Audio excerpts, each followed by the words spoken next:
All right, here's a little trick I have finally learned. I have a lot of different classes I teach for the school.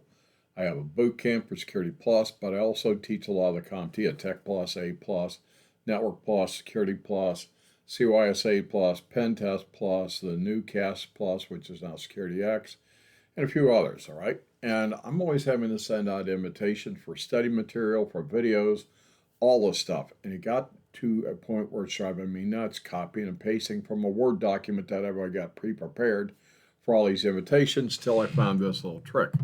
So when I do like Control C, it copies to a clipboard. Now, as long as I leave it there, I'm in good shape. So let's say I want to send out an invitation.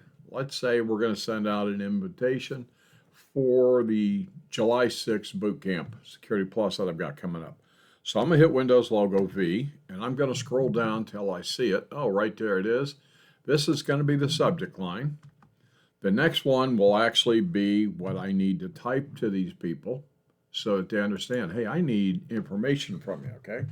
I need your email address so I can send stuff because your corporate firewall is going to block some of my links that I send, right? So what if I need to send an invitation to a class, right? Well, I can do the same thing because I create a lot of study material for the students, videos, subnetting type stuff, everything that I can think of that's going to help a student. So we're going to go to Control V. Let's go down here.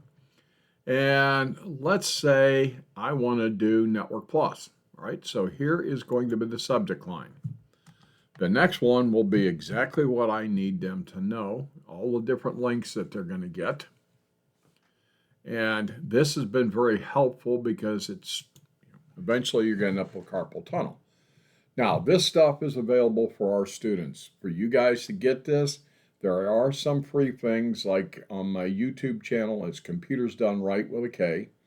And my blog is CompTIAexamprep.com. Other than that, to get the majority of this information, you would actually have to be a student here at myitfuture.com. All right. Hopefully this is a helpful video, and thank you for viewing.